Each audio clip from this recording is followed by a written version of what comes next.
Muy buenas a todos y bienvenidos a un nuevo episodio de The Hustle Podcast en el que hablamos de la decadencia de James Harden.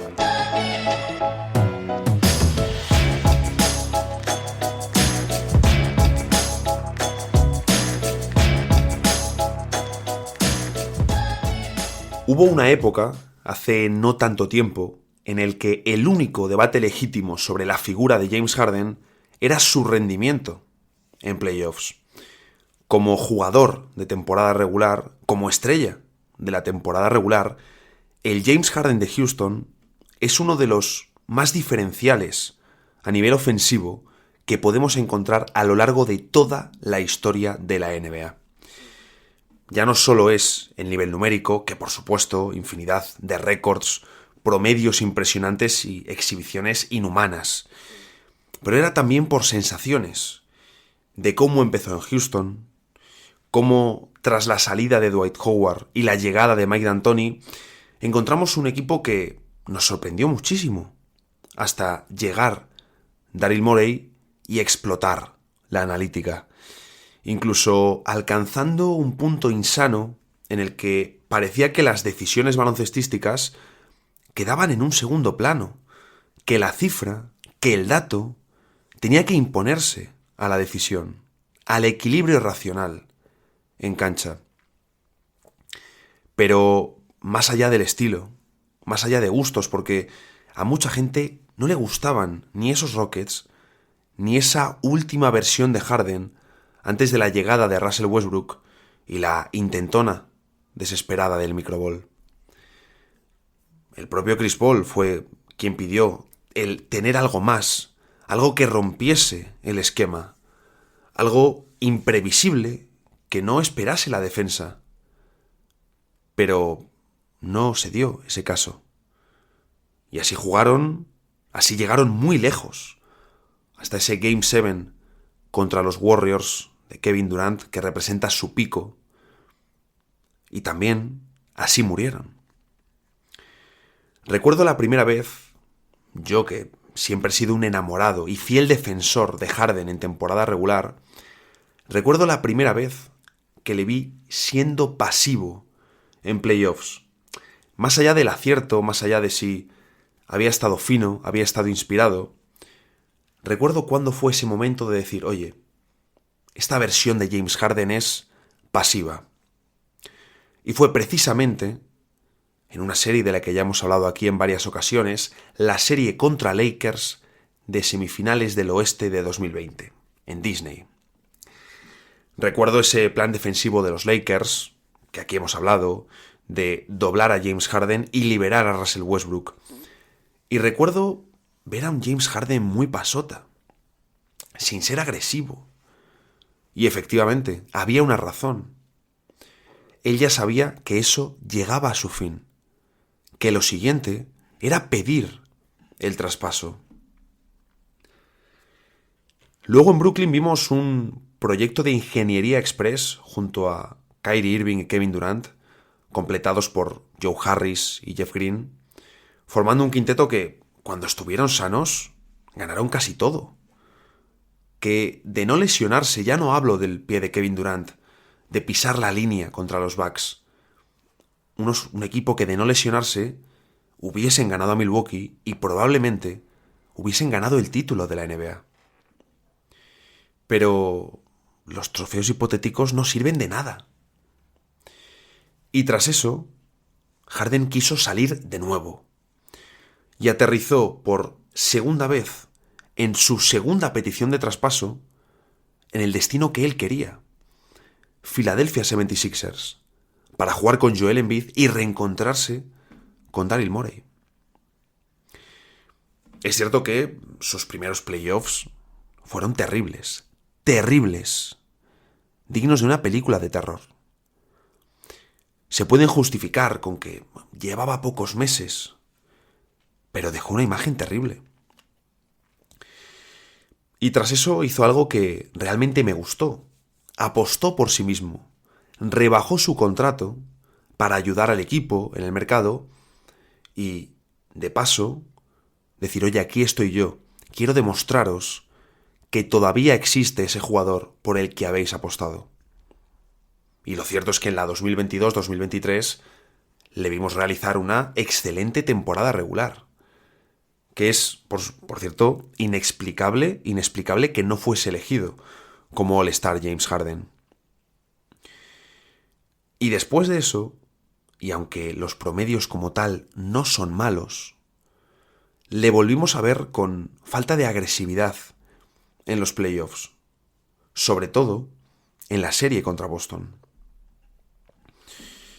Casualidades del destino, después de mostrarse poco agresivo, de nuevo quiere volver a salir traspasado.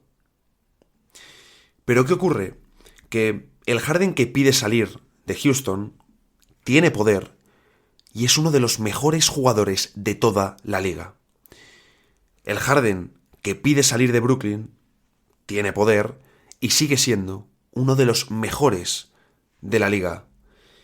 Pero, ¿y el Harden de 2023? ¿Cuánto poder tiene?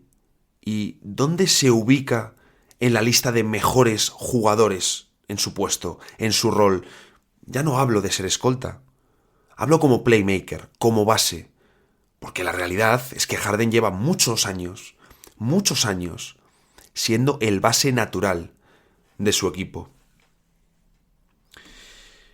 Si hacemos un traspaso, será por un jugador que continúe ayudándonos a estar arriba, como el año pasado, a ser uno de los mejores equipos de la conferencia este. Si no conseguimos un muy buen jugador o algo que podamos convertir en un muy buen jugador, entonces simplemente no haremos el traspaso. Estas son palabras de Daryl Morey, recientes, que ha decidido hablar en público en un programa de radio de Estados Unidos sobre la cuestión principal del mercado de Filadelfia, lo que en buena parte tienen una muy dolorosa posición de estancamiento a los Sixers.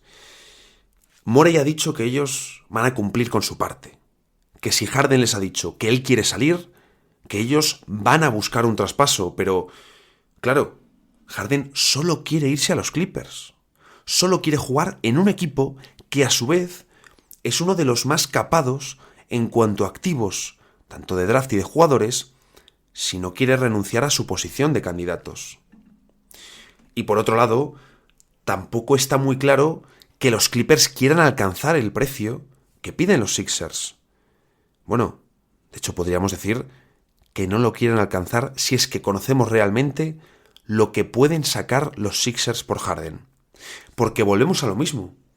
Este Harden no es el de los Rockets, ni siquiera el de Brooklyn, y no fue hace tanto tiempo. Ha sufrido lesiones por el medio. ¿Sigue siendo un muy buen jugador? Sin duda. Ahora, ¿puedes ganar el anillo con Harden como tu segunda espada? ¿Como tu principal manejador? ¿O incluso vas a dar un botín elevado en un traspaso por un jugador que cumple 34 años este mes de agosto, viene de 2 malos años en playoffs, muestra una evidente e importante pérdida de capacidad atlética, va a ser agente libre sin restricciones el próximo verano y además solo sabe jugar un estilo de baloncesto? Yo tengo muy clara mi respuesta, desde luego. Cuando Harden tiene la noche, te gana él solo, pero claro, ahora mismo depende más del tiro exterior que nunca. Por ejemplo, si lo comparamos con entrar duro a canasta y sacar faltas, algo más propio de versiones anteriores de James Harden, incluso si miramos a sus asistencias. Muchas de sus asistencias ya no son entrando hasta la cocina, llevándose a la defensa y dejando solo al pívot, o encontrando el corte o incluso lanzando una alley-oop. Con los Sixers, varias de las asistencias que firmaba en cada partido eran los 5 jugadores de Filadelfia quietos, Harden amagando en 1 contra 1, incluso a veces sin votar, y de repente soltaba la pelota a Maxi, que estaba en el alero más cercano, vencido un poco hacia el centro del campo porque sabía lo que iba a hacer Harden, y Maxi pues recibía y metía un triple en parado. Sí, cuenta como asistencia y es un tiro cómodo, pero no es lo mismo. Me preocupa sobre todo la parte de no saber jugar a otro baloncesto. Y esto va de la mano con la parte de la pérdida de capacidad atlética, que en un jugador como Harden, ojo, es mucho más importante de lo que aparenta. Lo dijo Doc Rivers, que soy cero sospechoso de defender a Rivers como entrenador, sobre todo en lo que a construir ataques eficientes se refiere, pero Rivers contó en el podcast de Bill Simmons que entrenar a Harden era complicado porque él como entrenador quería una cosa y Harden como estrella y amasador quería otra. Y se refería a dos estilos enfrentados. Uno, en el que dominas la pelota y no hay nada de movimiento sin balón, absolutamente nada de movimiento sin balón, y otra idea de juego, teórica o que al menos sí que parece que está en la cabeza de Doc Rivers, no la hemos visto materializarse en la última década, en la que hay pases y movimiento sin balón. Mi Harden favorito, lo digo siempre, es el de la 2016-2017. Promedió más de 29 puntos con un 35% en triples y se fue por encima de las 11 asistencias por partido, líder de la NBA. Tenía las dos facetas. Era agresivo al aro, tiraba de fuera, sacaba faltas y conseguía muchos puntos desde el tiro libre. Movía al equipo siendo él el principal playmaker. Y claro, tenía 27 años. Pero con el tiempo da la sensación de que Harden se ha acostumbrado al yo-yo y a lo peor de los experimentos de Daryl Morey con la analítica. Y al final, el producto que encontramos en el presente en 2023 es que Harden no sabe jugar un baloncesto que no sea con el balón en sus manos. Y claro, eso es un problema cuando todo apunta a que tu declive como gran estrella va a ser feo. Va a ser bastante feo. También ha salido que él va a actuar como un profesional y que a pesar de haber pedido el traspaso, que a pesar de haber pedido salir, si no se ha dado el movimiento cuando llegue septiembre, él va a acudir al training camp. Ya sería curioso un tercer equipo sufriendo esas tácticas de negociación de Harden que ya hemos visto cómo funcionan en el pasado. Puede volver a intentar, ¿no? La de ponerse varias camisetas o aparentar que está más gordo de lo que es en realidad. Solo hay un comentario que para mí tiene aclaración. Me preguntaba un amigo, y es algo que he leído también en Twitter, oye, ¿y por qué Harden no rechazó su opción de jugador y se marchó libre donde él quería o donde fuese? Pues seguramente porque sabe que en ningún equipo le van a poner más de 36 millones sobre la mesa. De hecho, desde Houston, que todo apuntaba a que se iban a meter a negociar por Harden, ha sido, entre otros, el propio Ime Udoka el que prefería ir en otra dirección. Preferían ponerle 40 millones sobre la mesa a Fred VanVleet que apostar por el regreso de James Harden. Y ojo, lo veo completamente lógico, incluso aunque te dijesen, oye, lo de VanVleet va a salir mal. Prefiero soltarle ese dinero a VanVleet que un contrato de 3 años y serían otros 40 millones porque es lo que le hubieses dado a Harden. Me quedo con el camino de VanVleet, aun sabiendo incluso que iba a salir mal. Y todo se ha dicho. A los Sixers les hubiese hecho una putada enorme de rechazar la opción y de marcharse libre, porque entonces sí que te quedas sin nada y sin poder ocupar su espacio. Y es que al final el capítulo de James Harden en Filadelfia no apunta para nada a un buen final.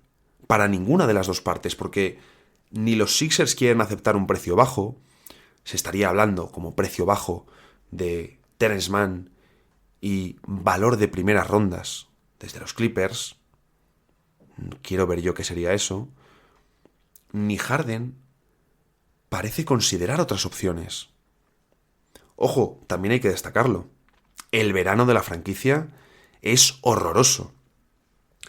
Vienes de pegártela en playoffs, otra vez más. Lo único bueno que han hecho es contratar a Nick Nurse, que justo ahora que hay un buen entrenador en los Sixers, parece que justo ahora es cuando hacen su peor verano. Has perdido a Shake Milton, Jalen McDaniels y George Niang.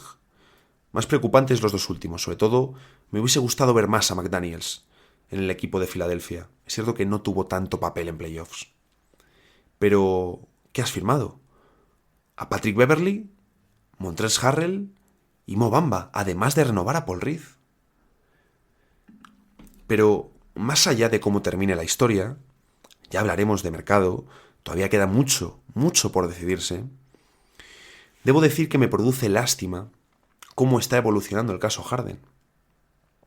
Hace pocos años era de lo más dominante de toda la NBA, y por perfil de jugador podría orientarse bastante bien a pasador y tirador, que ya te produce ciertos problemas en defensa, y seguir siendo muy útil para equipos candidatos de playoffs, porque sigue pudiendo ofrecer un nivel muy alto. Pero es difícil manejar el ego cuando eres una estrella tan grande y has sido el más grande para un equipo y una ciudad durante casi una década completa. Me da lástima porque es uno de esos jugadores de los que siempre he disfrutado. Pero me temo que estamos ante la decadencia de James Harden.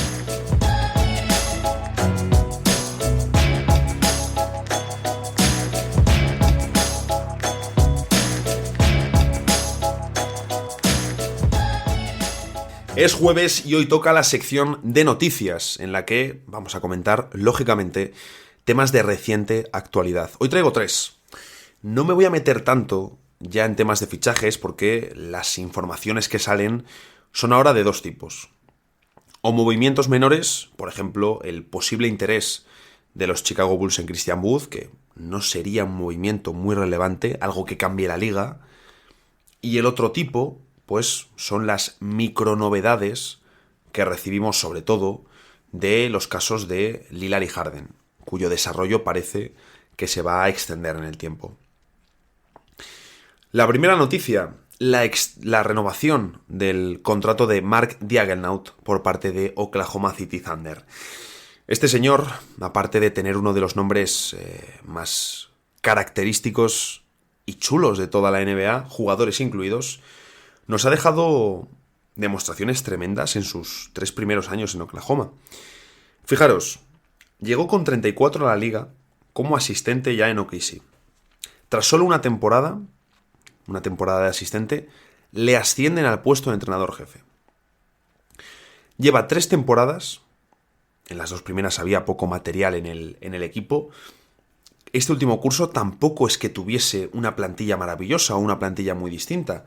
Y pasa, en su primer año un 30% de victorias, en su segundo año un 29%, es decir, sin crecimiento positivo, también en tu segundo año sin Chet Holmgren, que era como, eso es el tercer año, en tu segundo año vas persiguiendo a Chet Holmgren, como digo, 30%, 29%, y en tu tercer año, que es cuando debías tener a Chet Holmgren, haces un 48,8% de victorias.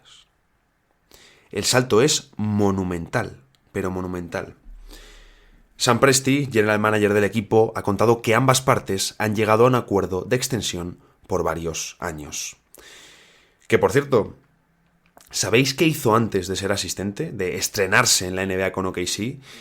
Pues ser el entrenador jefe durante 5 temporadas del equipo de la G-League, del Oklahoma City Blue. Es decir, su cronología es que con 29 años empezó en la G-League como entrenador jefe. Con 34 pasa a ser asistente en la NBA. Con 35, entrenador jefe en la NBA. Y con 37 termina segundo en las votaciones por el entrenador del año. De verdad, estoy excitado por saber qué nos depara el futuro del señor Daigneault. Que, por cierto, esto que viene ahora es típico comentario que lo mismo no envejece bien. No por nada, sino que lo mismo entre que yo lo grabo y lo escucháis, pues pueden pasar cosas. OKC tiene 21 jugadores, después del fichaje ya oficial de Vasilije Micic. Hice este miércoles, por cierto, un hilo recopilando los casos posición por posición del equipo. Hay salidas claras, como las de Rudy Gay o Jack White, pero hay varias dudas. Y entre ellas está Usman Garuba.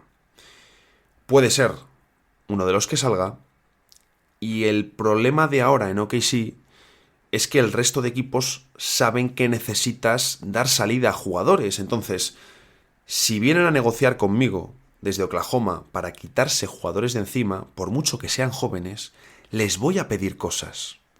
Tampoco me puedo subir a la parra, claro, son los jugadores que son. Así que atención a Garuba, porque es candidato a salir. ¿Hay otros que deberían ir antes? Sin duda. Y de hecho, te salen 6 nombres antes.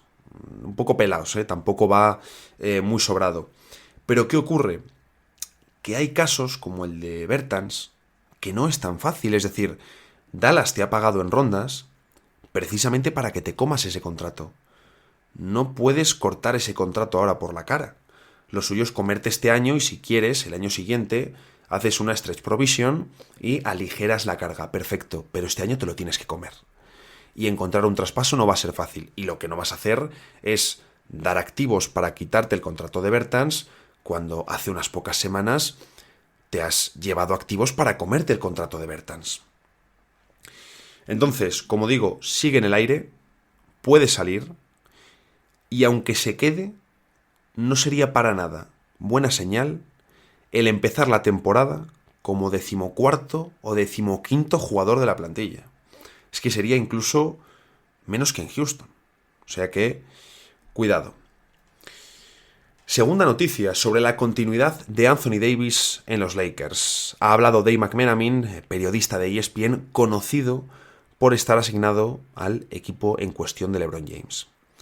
Ha pasado por el podcast de Zach Lowe y al ser preguntado por la continuidad o no de Anthony Davis en los Lakers, ha dicho esto. Tal y como están las cosas, espero que se llegue a un acuerdo de extensión. Mucho de este posible acuerdo pasa por reconocer que, si usas a Davis como ficha de traspaso, no hay forma de replicar lo que aporta cuando está sano. Es imposible. Bien, Davis tiene un año de contrato más otro más, con opción de jugador. El primero, el único que tiene garantizado 40,6 millones y el segundo 43,2. Sabemos su único gran problema, el estar sano. Cuando está sano, cuando puede jugar, es indiscutible por su impacto en defensa y referencia interior. Es un tío que, por ejemplo, rompe a los equipos de small ball. Pero rompe a los equipos de small ball y como juegue contra un equipo que tiene un pivot pesado, le puede sacar de la pintura con su tiro, aunque es cierto que el tiro últimamente no ha estado. No ha estado porque ni siquiera lo ha intentado. Su pico en las finales de 2020, vimos un impacto salvaje, con ese tiro, con la defensa, ejecutando sin necesidad de votar. Bueno, sabemos lo que es Anthony Davis. Incluso, aunque en ataque sí podemos y debe exigirse mayor consistencia noche tras noche. Eso lo sabemos. Eso lo sabemos. La cosa es lo que dice McMenamin, porque luego es muy fácil, cuando se lesiona, el decir por Twitter, oye, que le traspasen ya. Este tío no puede jugar, pero ¿a dónde le envías? ¿Y a cambio de qué? Porque si los Lakers le traspasan, necesitarían a otro interior, a otro 4,5, 5, y hay muy pocos al nivel de Davis. Anthony Davis, en la estimación de Rob Pelinka, es alguien que ha representado muy bien a los Lakers, citando como ejemplos el cómo jugó con su lesión en el pie el año pasado como una de las principales razones por las que ganaron el campeonato en 2020. Y quiere seguir teniendo a Anthony Davis como Laker. También palabras de McMenamin en el podcast, así que, pues, como dice el periodista, esperamos acuerdo de extensión próximamente y es lo que más sentido tiene para ambas partes. Y por último, una noticia que me parece muy interesante, de verdad, es la que más me apetece comentar con vosotros. Los Phoenix Suns y las Phoenix Mercury confirman un nuevo acuerdo de televisión. Bien, todo esto comienza, si echamos la vista un poco atrás, a marzo de 2023, cuando la empresa Diamond Sports Group rellena la solicitud de bancarrota. Diamond Sports Group es un conglomerado de Estados Unidos que reúne a diferentes empresas como Bally Sports Arizona, que era la encargada de la retransmisión local de los partidos de los Suns y de las Mercury, entre otros equipos del estado. ¿Qué ocurre? El acuerdo de Bally Sports Arizona era con el anterior propietario, con Robert Sarver, y Matt Ishbia quería cambiar esto. Aprovechando la situación de bancarrota, y bueno, tras las disputas legales, porque de repente Suns y Mercury anuncian un nuevo acuerdo con Gray Television, luego Diamond Sports Group acusa a las franquicias de aprovecharse de su situación de bancarrota y demás, bueno, un jaleo. Finalmente, el 14 de julio, el acuerdo de Suns y Mercury con Gray Television se hace oficial.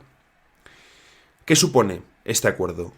Que los partidos no televisados a nivel nacional de ambas franquicias sí se televisan a nivel local en el estado de Arizona en dos canales de televisión diferentes, importante, de televisión en abierto. Todos los partidos que no vayan en televisión nacional por abierto sí que lo irán en el estado de Arizona. Entra un dineral para las arcas de Suns y de Mercury, pero ojo, porque podría ser una cantidad mayor en el caso de que hubiesen firmado un contrato con alguna entidad de televisión de pago o un acuerdo similar al que tenían antes. Pero ha sido el propio Ishbia el que no ha querido hacer eso. ¿Por qué me parece relevante? Porque en plena era de las suscripciones, en plena era sobre todo de la burbuja o burbujas de derechos televisivos en ligas deportivas, un problema muy grande que encuentran ciertas competiciones en concreto, en general todas, pero algunas más, es que llevan años y años enterradas por sus contratos, encerradas en televisiones de pago y en parte condenadas al ostracismo social. Y o tu liga es muy potente en redes y genera mucho por ahí, como la NBA, o con el paso de los años, la masa social se olvida por completo de tu competición, como es el caso de la Euroliga.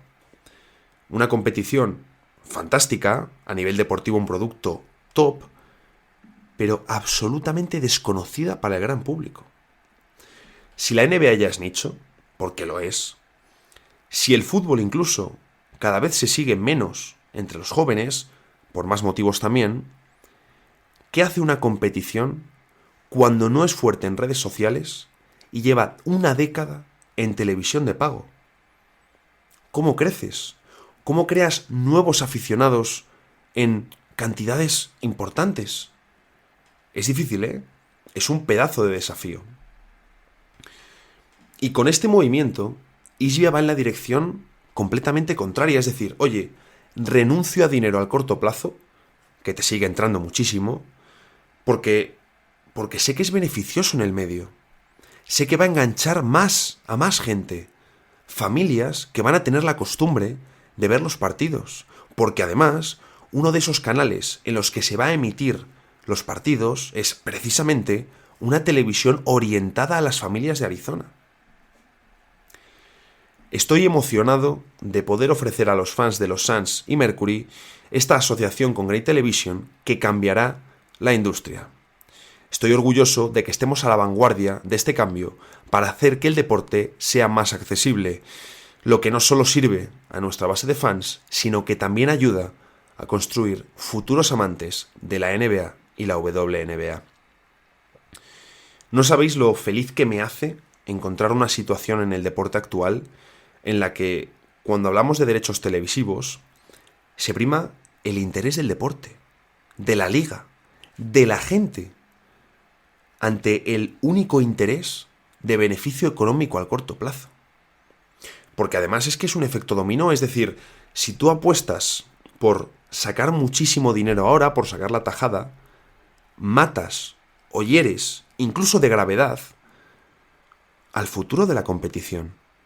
Pero si haces esto, si tomas la dirección de Ishbia y de los Suns, oye, lo puedes aguantar ahora de sobra, porque puedes ajustar las cuentas a corto plazo, incluso recibiendo ese menor dinero, pero garantizas una mayor inversión, un mayor seguimiento en el medio y largo plazo, y por lo tanto, más dinero y más salud para la competición durante los próximos años, incluso para las siguientes generaciones.